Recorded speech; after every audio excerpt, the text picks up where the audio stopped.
Ketika 2 tahun yang akan datang, saudara akan bilang begini, alhamdulillah betul ya. Kalau nggak dikasih kesusahan, saya nggak mungkin lebih akrab dengan suami saya.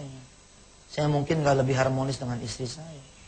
Kalau saya nggak dikasih kesusahan, ya Allah, barangkali benar juga ya. Saya nggak akan pernah ketemu anak saya selama-lamanya, abadan abadan. Bisa begitu.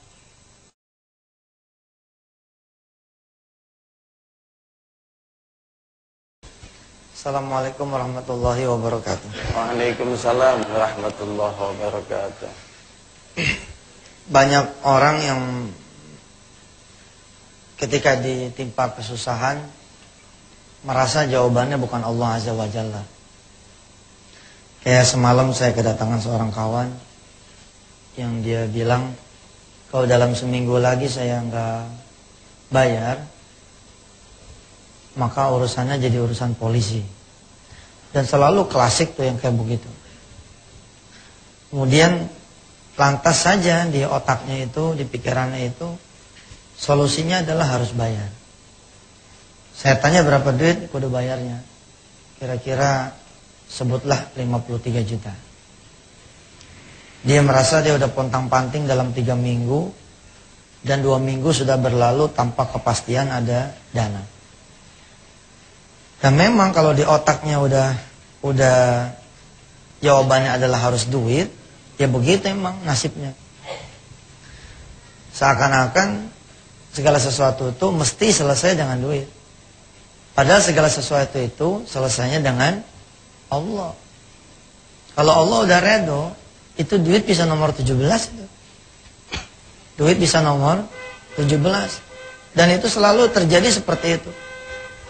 Andai kemudian kita di pikiran kita, di otak kita, ya hanya dipikirkan duit, solusi berupa persoalan dunia, maka nggak akan pernah ada ujungnya. A'attakhidhu min dunihi alihatan iyuridni rahmanu bidurrin la tughni anni syafa'atuhum syai'an wa la yunqidun inni idzal lafi dhalalim mubin inni amantu bi rabbikum fasma'un. Qila dukhulil jannah qala la laita qaumi ya'lamun bima ghafara li rabbi wa ja'alani minal mukramin. Pada suatu saat juga saya pernah menjadi seorang hamba Allah yang tidak mengerti Allah itulah jawaban dari segalanya.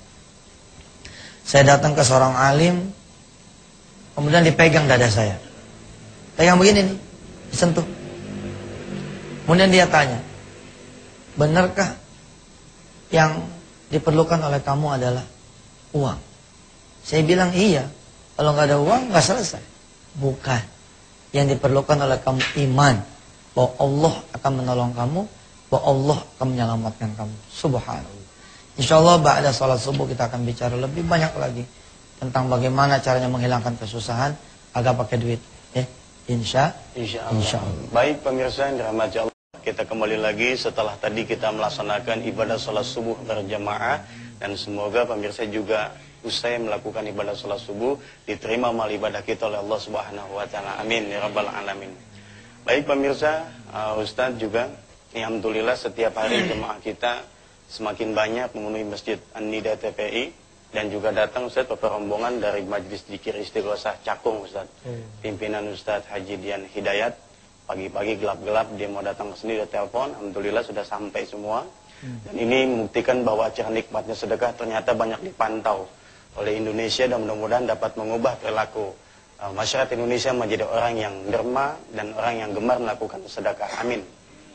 Ustadz, tadi di segmen awal Ustadz katakan bahwa ketika orang mengalami kesusahan yang dicari itu bukan Allah sebetulnya.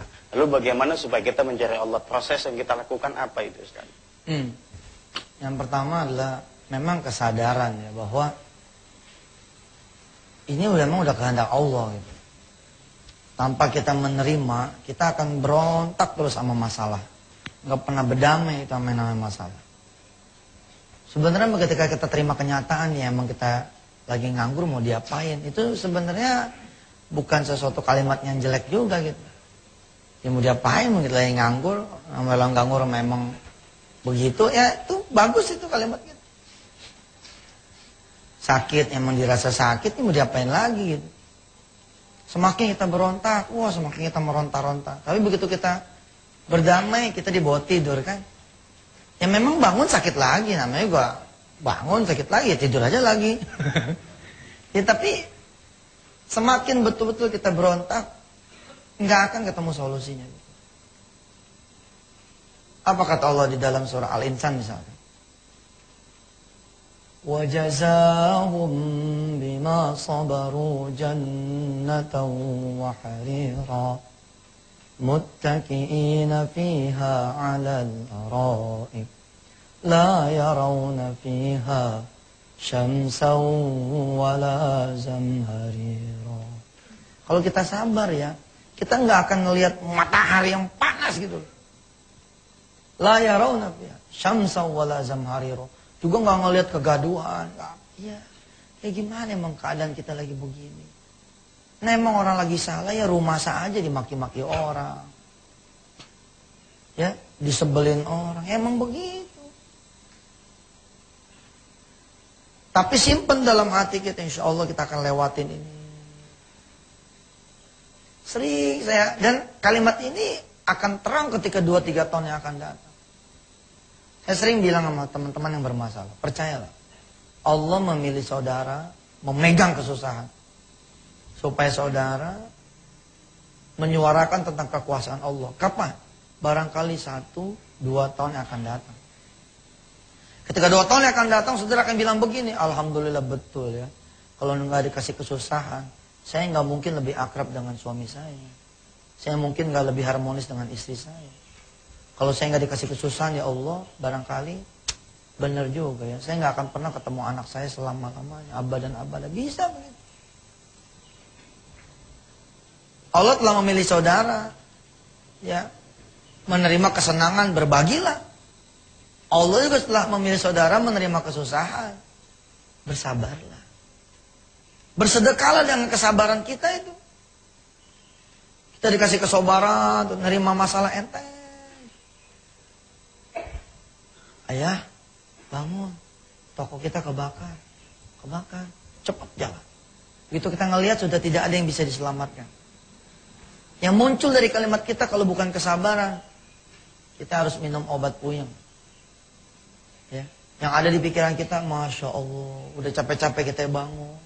Tapi kalau orang-orang yang sabar, orang yang ikhlas, orang yang penuh syukur, begitu ngeliat tokonya kebakar, dia peluk istrinya. Dibisikkan kalimat kepada istrinya, nggak apa-apa mah. Kita punya anak dari kecil sampai dia kuliah, dari kita punya toko.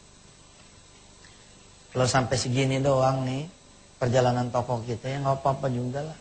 Kita punya anak udah gede. Orang lain mah tokonya kebakar, anaknya di dalam.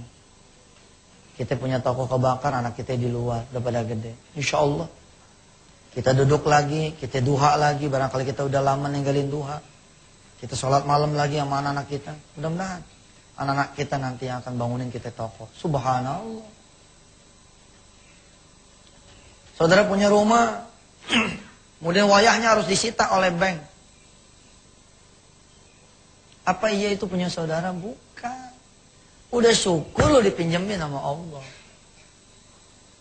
Dari belum punya rumah sampai dikasih ngontrak. Dari ngontrak sampai punya.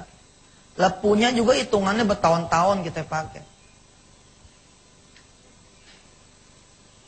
Kalau disuruh nulis di antara 2 kertas, tulis maksiat kalian, tulis anugerah Allah.